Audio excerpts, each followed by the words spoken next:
And I was just a tiny little boy. So I remember my first doll, I went to the car boot sale with my gran, and she said, you know, this is before any of my family knew, you know, what I was into. So they said, you can go to the car boot sale, you can have whatever you like. So obviously I went to the car boot sale and rummaging through the cardboard boxes, as you do. And the first thing I picked up was a ragged little plastic doll. My gran said there was loads of dolls. She said, but the one I picked up was probably the worst one out of the bunch because it was just so, you know, ragged, been played with quite a bit. And it kind of just spiraled really from there. So, you know, obviously Christmases, birthdays, my family, you know, were very supportive. They would always buy me dolls, and obviously as a child growing up, it was something that I never felt like it was peculiar or strange. You know, for example, for, you know, me, a boy, young boy, playing with dolls. Until obviously I got to school. So my mum was quite good. She would let me take my dolls to school. You know, dad as well, whatever I wanted to do and I was happy with. You know, I was quite a confident child, so I would quite happily do whatever I sort of felt I wanted to do. So obviously taking my dolls to school and introducing them, my hobby, to other peers around the school, obviously did take a bit of a backlash, you know? So I was then bullied for being a boy collecting dolls.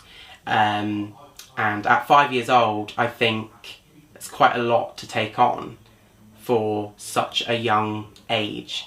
And like being called, you know, gay. And I was like, what does that even mean? You know, what is that? But whatever it was hurtful.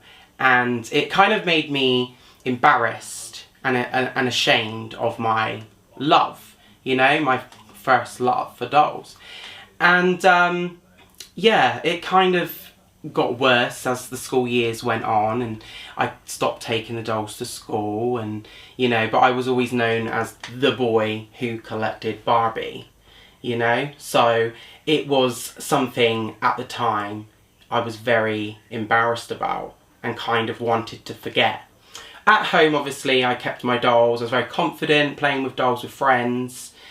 And yeah, it kind of went on from there to obviously secondary school, where at secondary school I kind of kept my dolls sort of hidden away. I didn't want them to be on show in my bedroom. I remember I used to have a lock on my door, so no one could go in there, like people, you know, my brother's friends or some of my own friends, because I didn't really know what they would think.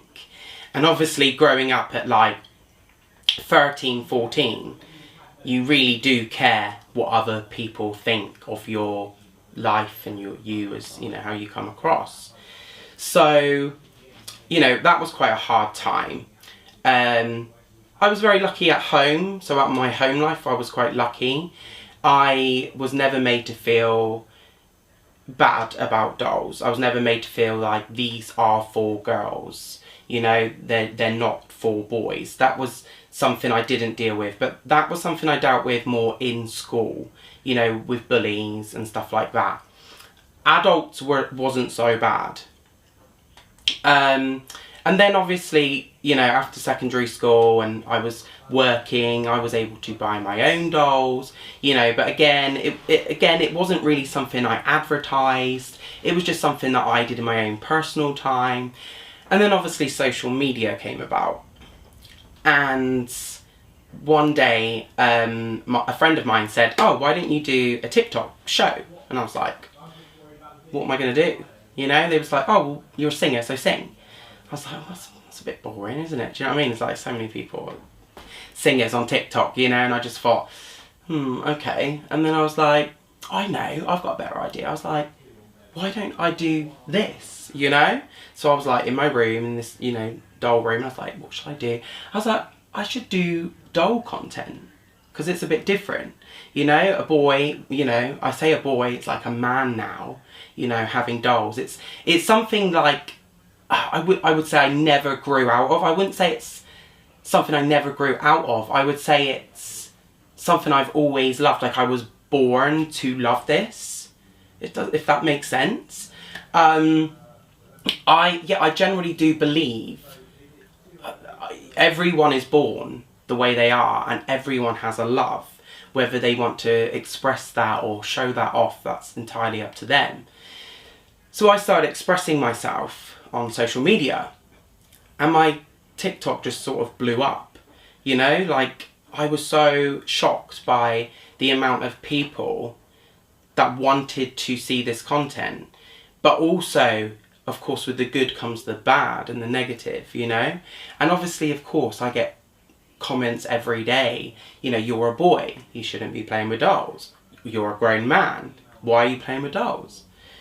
But the reason I thought behind all of this, the whole point, and the more I've come to find, is that boys can play with dolls. Boys can collect dolls. Men can collect dolls. I think, like, the message I would just really love to put out there to young boys, teenage boys, men who love dolls is just embrace it. You know, just be who you are. You're not strange.